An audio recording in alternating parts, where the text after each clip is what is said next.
गाइजहरू नमस्कार है। म अलरेडी यहाँ बाँदर रुङ्ने ठाउँमा आइपुगेँ है गाइजहरू। अलिकति पानी खान मन लाग्यो।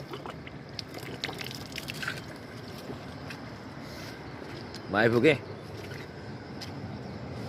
अब यहाँ आइपुगेपछि त फर्स्टचोटि त अब यहाँ हाई हाई हुई त गर्नु पर्यो अलिअलि त होइन। यो त तरिका नै त्यही छ।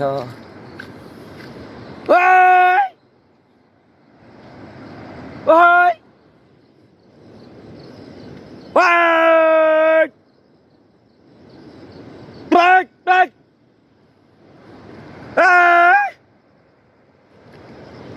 यसो चाहिँ गरिराख्नु पर्छ है गाइजहरू, घरिघरि। अनि के गर्यो, एकछिन यही ढुङ्गामा निस्क्यो अनि हाई हाई हुई हुई हाई हाई हुई गर्यो। यस्तै छ जिन्दगी गाइजहरू। ल तपाईँहरू के गर्दै हुन्छ भन्नु होला है गाइजहरू। मेरो चाहिँ यसरी नै दिनचर्या जाँदैछ।